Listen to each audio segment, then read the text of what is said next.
the more you have saved and invested that's earning money for you without having to work, the more freedom you have to decide how you work. And that's one of the things that's great about medicine, is that we do have some degree of control over how much we work and how we work.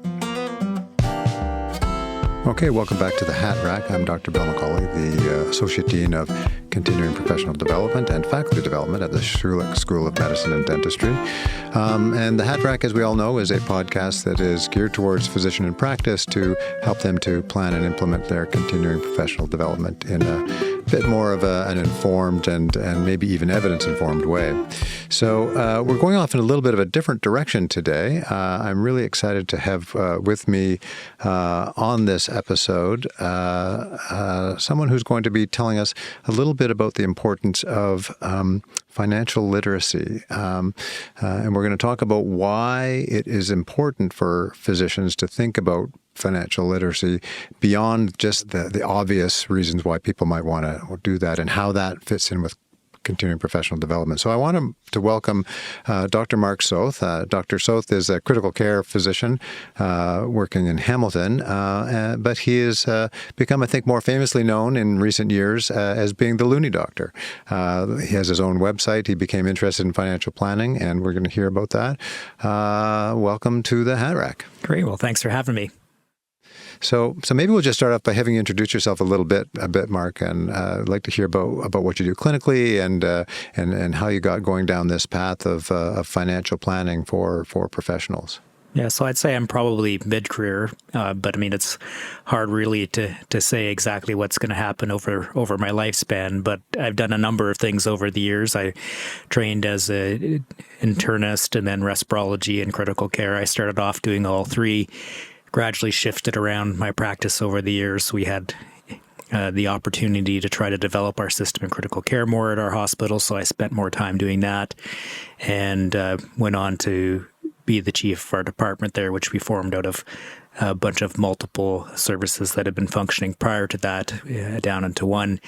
Did that for a number of years from the clinical administrative side, and then also was involved a lot in curriculum development. So I helped to start the Canadian Critical Care Review course a long time ago, did that for about 10 years. And then as those two positions sort of wound down, I found myself looking for something else to do. And this is kind of an area of need that I thought was there. Okay. So was there anything in particular that sort of stimulated that? Was there a moment where you thought, I think this is something that I need and that physicians need, and there's a sort of a gap out there? Yeah, I mean, it was a gradual thing. I mean, for me, my interest in personal finance from a standpoint of growing up, to me, it meant, living on a budget and making sure that you maxed out your RSP every year. And that was kind of, to me, the main part of personal finance, and just trying not to spend more money than you had. And then when I started in medicine, I realized that now I'm making more money, so I need to learn a bit more about it. So I did a little bit, but I didn't really pay a lot of close attention to it until probably around 2015 or so, when there was a lot of stuff going on in the papers and the media about physicians and our pay and taxes and those types of things. And I realized I probably should be paying more attention to this, because I really hadn't too much to that point. And then I realized after spending some time on it that this really actually was a gap. And I would notice that, there was people around me that as colleagues who I think were struggling to do different things in their career, and some may have been burnt out, some may have just been stuck in a rut, and they really just didn't find an easy way to move around. Whereas, as I kind of alluded to, I've been able to move around and do a variety of things in my career so far. And underpinning that was understanding my financial situation and using some basic financial literacy to put myself in a position where I can actually control my time and what I do a bit more to move my career in the direction I wanted it to go. So that's kind of how I got involved in it. And I felt that this was actually an area where if we want to have if I want to have impact on my colleagues, I mean, I'm not likely to have it doing research or other things, but this is an area where I could probably have impact by enabling the people that do research, teaching, and clinical care to be able to do it a bit better, because they have the ability to do it the way that they want to. Great. Well, I think you've certainly found a way to have impact. You've got a huge following, I think, on your website. You also have a podcast called The Money Scope, which is hosted by you and Benjamin Felix, who's the Chief Information Officer and Portfolio Manager at PWL Capital. That's I think, a great segue into when you talk about how you thought about personal finance sort of before 2015, is probably not dissimilar to how many people think about financial planning. So maxing out your RSPs and minimizing your taxes and getting a big pot of money so that you can retire at some point in time. I think people tend to be quite focused on those are the things I need to do in order to achieve financial independence. And what I'm hoping that we can accomplish from this short little podcast is get people thinking a bit more about the fact that financial literacy and financial independence can help you over your entire career in terms of your well-being and in terms of your professional satisfaction. So maybe we could just start off with something really basic, which is how would you define financial literacy? What does that term mean to you? Yeah, I mean, there's going to be a lot of technical definitions, but to me, really, it's the key principle that money is a tool. It's a simple, convenient way for us to exchange our time and our efforts. So we sell some of that to get paid money, and we can use money to buy time and effort from other people to free up our time to do other things. So that's kind of the main principle behind it, but there's also the mechanics of that. So it really comes down to earning and spending. And if you spend more than what you earn, then you're going to have debt. If you earn more than what you spend, then you have to decide how you're going to use that money. Are you going to use it to pay back debt? Are you going to spend more money now on your current situation? Or are you going to invest it for the future? So in the future you will benefit from it. So it's kind of balancing all of those aspects together.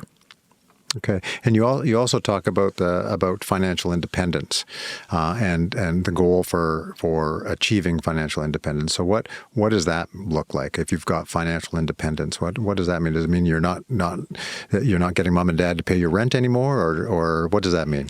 Yeah, well, I don't think it is all or nothing. I think it's actually a matter of degrees, and the idea is that the more you have saved and invested that's earning money for you without having to work, the more freedom you have to decide how you work. And that's one of the things that's great about medicine, is that we do have some degree of control over how much we work and how we work, whereas, the average person may not have as much control. So the more you have of that financial independence, so the more that you can support your costs of living and what you want to do with a source of income outside of work, the closer you are to it. So that could be, from various types of investing. The other side of the equation, of course, is your spending. And the less that you spend, the less of that passive type of income you need to achieve financial independence. And it sort of became a commonly coined term with the financial independence retire early movement, which basically was, earn as much as you can, save as much as you can, and then retire. But I don't think that's really how most of us think of it as physicians. When I was first exposed to it with my family, who did end up retiring a bit early.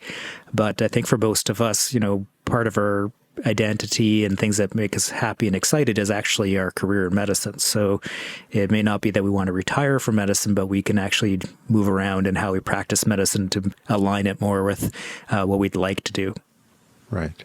So that also leads into sort of the next sort of big topic that I want to explore, which is how does developing some financial literacy, which ultimately may lead to financial independence, and that financial independence, as I understand the way that you look at it, is something that isn't an end goal, but is something that you develop along the way so that you can create some balance in your life. How does the ability to develop financial literacy so that you can gain financial independence, how does that impact our well-being and our professional satisfaction? Yeah, well, I think it actually has to start with a little bit of the financial literacy, and the actual operations are just the levers that you pull to try to get where you want to go. But really where you need to start is you need to start by, defining what it is that you value. What do you think find that it's important personally, but also in your career, and you can ask yourself, what are the tasks that you like doing and don't like doing? And then ask yourself why that is, because usually it actually has something to do with your values. So understanding things that your values is probably the start point to it, and then you can use that as a filter to think about where you are, where you want to be, and then gradually make incremental shifts to get there. Now, that's kind of, I think, the start point. And then the next part is, okay, well, what are the skills that you need to manage the money so that it's there for you as a tool? So I think that's probably what you're asking. I think that many of us think about financial literacy and financial independence as that getting that big pot of money so that we are financially secure. And I think medicine is a type of an area where you can fall into a trap. And you refer to this, the earning spending trap, I think you refer to on your podcast, whereby we can create lots of opportunities for ourselves to make money. And if that means, as an emerge doc like me, maybe I can pick up an extra shift on the weekend, or I can pick up a shift in a small community where they're going to be paying me a lot of money. And that is going to help me to get that bigger pot of money so that I can someday live the life that I want to live. But at the same time, that potentially is taking away from your current personal well-being. What are your thoughts about that? Yeah, I mean, it's interesting. I actually think for us, it comes down to much more than just the money. So when we practice medicine, not only do we get paid well for doing it, we get rewarded by doing satisfying work. We feel like we're making a difference. A lot of us, feel that really, there's this feeling that we're the only one who can do it as well as we can. So we're not, we're not easily replaced in any way. So we feel kind of obligated to just take on more and more and more and more. So it's very easy to get lost in that because the demand is endless. So you can focus on that and keep going as much as you want. You don't realize there's a problem until something happens and you realize that the other aspects of your life haven't been as well developed as they would have been if you'd spent a bit more time rounding that out.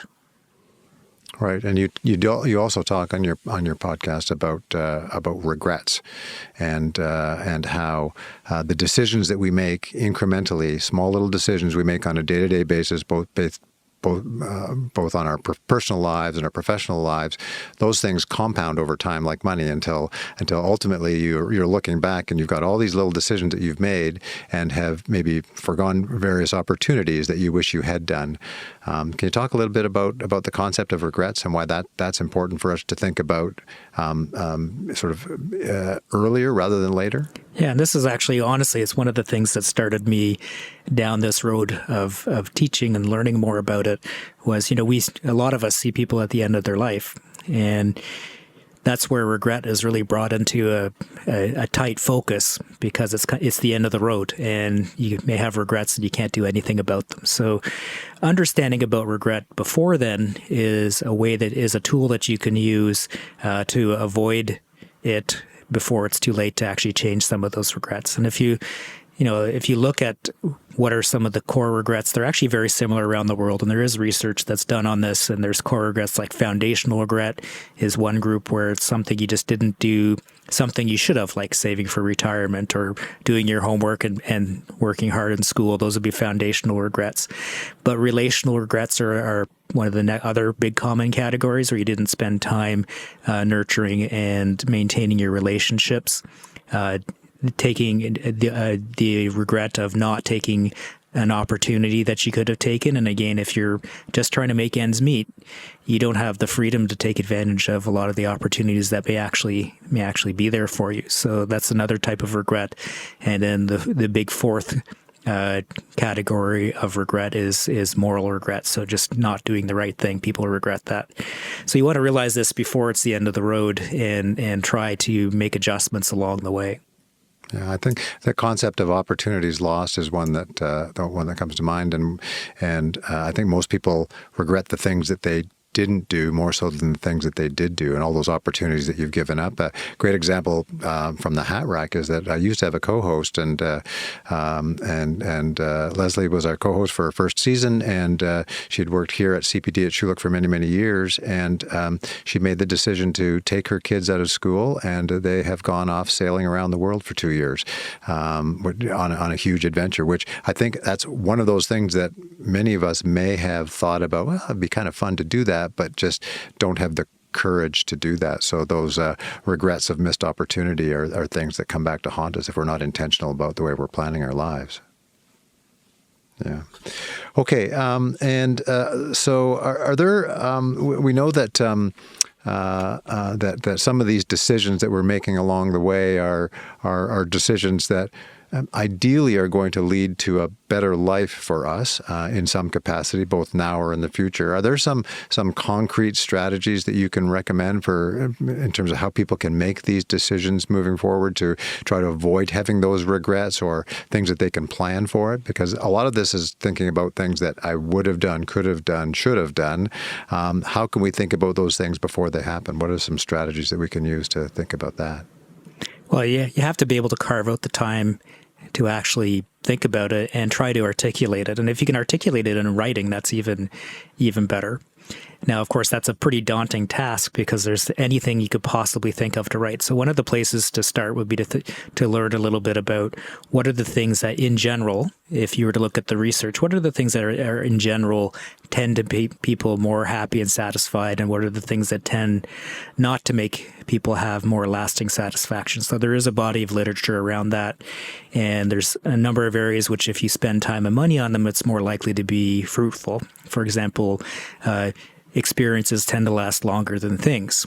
Relationship building tends to be highly valued and give you more satisfaction. Spending time in nature, things that improve your physical fitness or are mentally stimulating, those also add to lasting happiness. And pro-social or giving behavior, helping others, also leads to more lasting happiness and satisfaction. So those are some of the things that if you start there, those are sort of general concepts, and you can think, okay, well, how would that fit into my own life? And you can look at some of the things that you spend your time and money on and see how they measure up against the what has been thought to give, what we know from research is generally gives people more lasting happiness. I mean, the specific formula for us is going to be different, but that gives you some start point.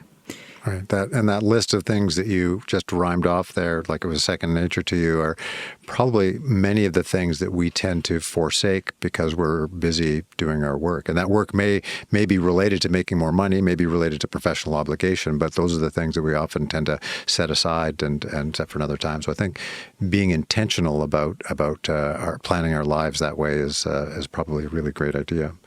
So how does a physician just learn about financial literacy? How does that happen? What would you recommend for someone who's trying to think about becoming more financially literate? What are the types of resources they can access? Yeah, I mean, we're fortunate in now that there are more resources out there that have been written by physicians or from our perspective rather than just the financial industry, because we obviously approach it from a different angle. So there's my blog, which is looniedoctor.ca. There's the Money Scope podcast, which Ben Felix and I have done together. He does work in the financial industry, but he takes a very evidence-based approach to how he approaches finance. So together we're able to kind of put that into a good lens.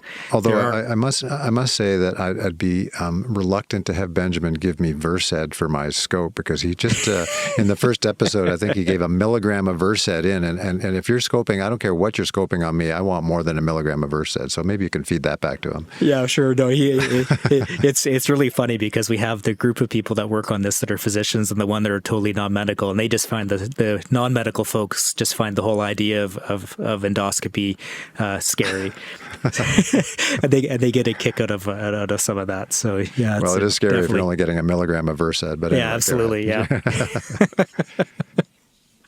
Okay, sorry I cut you off there. So we're talking about resources. So there's blogs, there's podcasts like the Moneyscope, which is an excellent podcast. Yeah, there's other things. there's a Facebook group. It's a private Facebook group, so you have to be invited to it. But that has a bunch of it's physicians and their spouses only, where we talk about a lot of these financial issues and people bounce stuff off of each other for their situations. So that's been a good, safe, well-moderated environment that's there for us, kind of like a giant-sized doctor's lounge.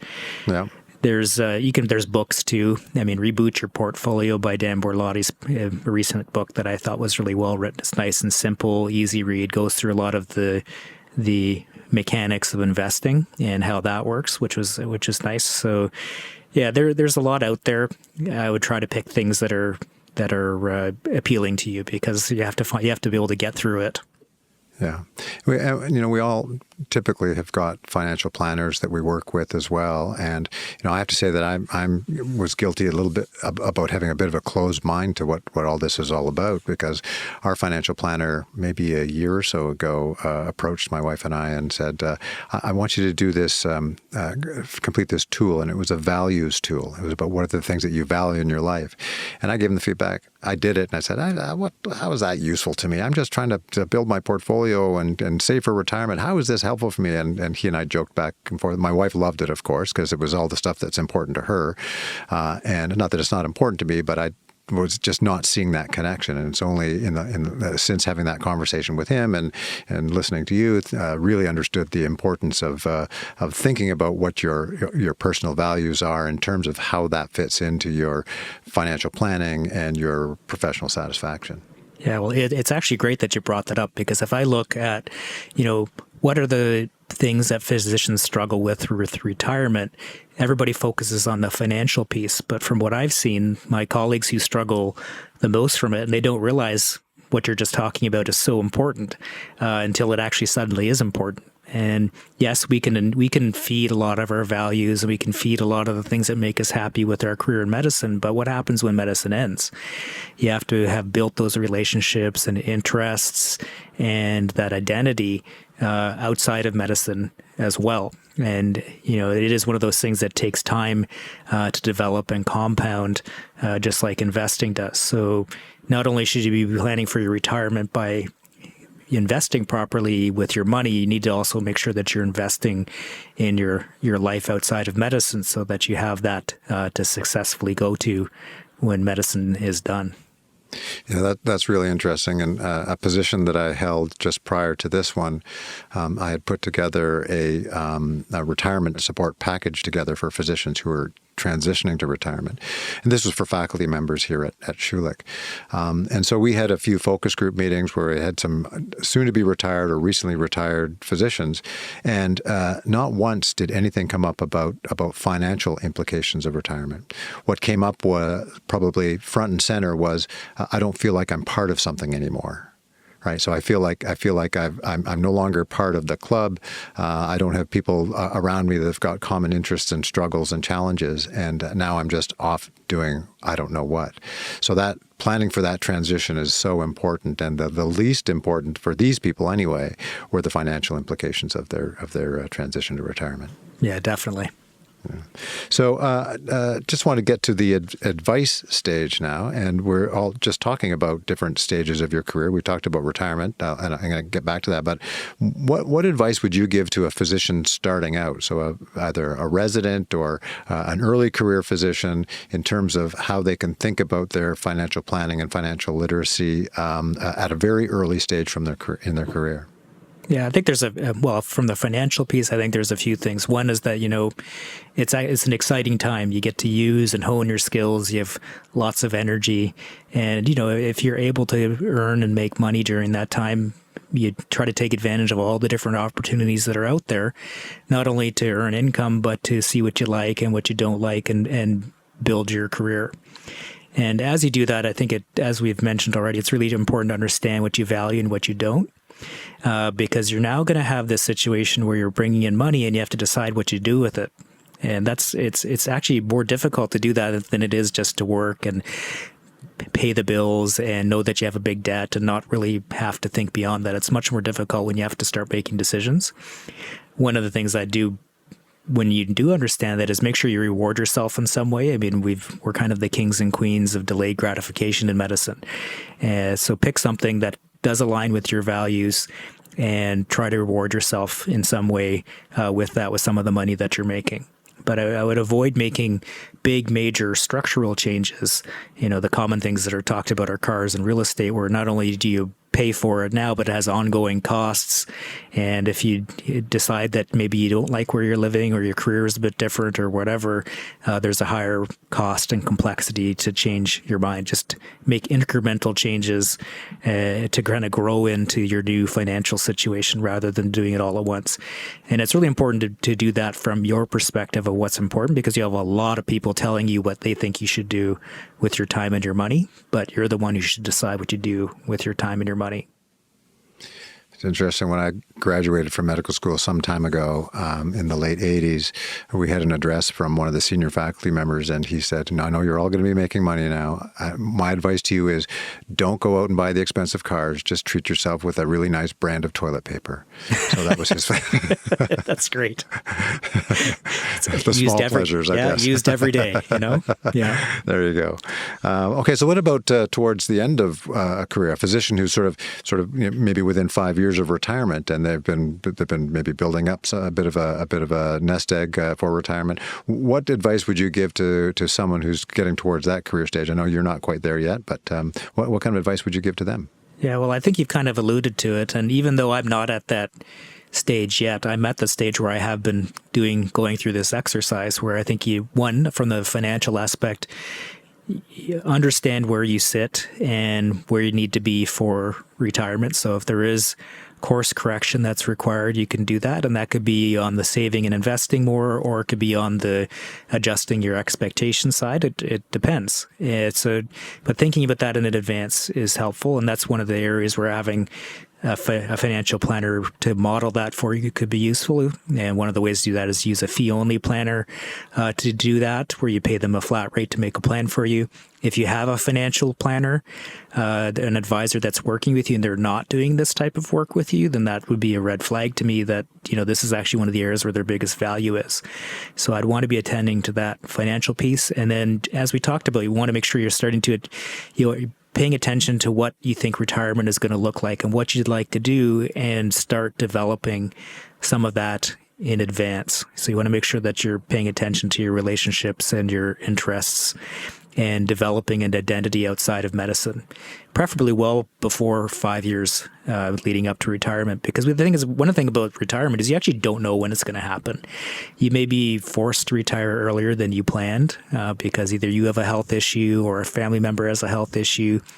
Things happen. So it's a good idea to be thinking about this well in advance and making incremental changes over time. Okay, so we're at the Hat Rack. We're called the Hat Rack because we like to give give our listeners something to hang their hat on in every episode. So is there anything in particular, one or two things that you would think about that, this is along the advice route as well, but think that physicians in practice can hang their hat on when it comes to the importance of financial literacy? Yeah, so I gave this some thought, and I've got a few things about it. I mean, one thing I would say is that we all have different roads to building wealth over our careers, because we all have different circumstances and values. But if you want a few big things to hang your hat on, one is to avoid comparison. We're easily drawn astray when we compare ourselves to the others around us. We don't know their full circumstances. So it's really important to, number two, define what you value. Number three, know what your financial position is, and then use your values and your financial positions to make deliberate decisions. And then the final point would be is, take your time to make decisions, but make decisions, execute them, and then reevaluate. It's much better to have a good plan and take some actions and then reevaluate it than it is to spend a lot of time trying to find the absolute perfect plan and then doing nothing. And the perfect plan will never exist, because you will always be changing, and so will your values and situation will change slightly as you move through life too. Great. I think that's great advice. Well, Mark, it's been a pleasure speaking with you here this afternoon. I'm sure that people are going to be stimulated by what they've heard. I would encourage people to head over to your blog and maybe have a listen to the Money Scope. There's some really interesting stuff on there, far more broadly covered than what you would expect just in the topic of financial planning. So it's been a pleasure having you here, and thank you for joining us on the Hat Rack. Great. Well, thanks for having me. Well, that was an interesting conversation, and I have to say that I've learned so much, both from listening to Mark on his podcast and from this interview.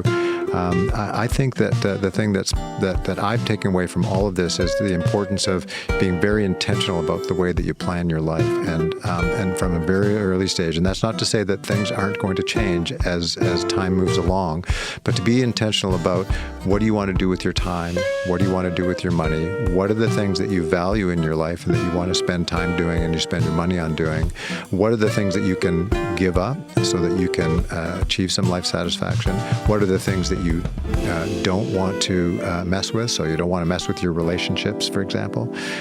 These are things that are important and aren't inherently obvious when I think, at least when I think about financial planning, but obviously very important things to think about from a very early stage. So thanks for listening, and we'll see you next time on the Hat Rack. You've been listening to The Hat Rack, hosted by Dr. Bill McCauley from Continuing Professional Development at Schulich School of Medicine and Dentistry, Western University in London, Ontario, Canada. Technical assistance for The Hat Rack is provided by Patrick Barfoot, Technology Support Specialist at Schulich. Original music was composed by Cameron Bereznik. Please contact us with any questions, comments, or suggestions for future topics or guests. We can be contacted by email at thehatrack@uwo.ca. Additional episode information can be found online at schulich.uwo.ca/CPD.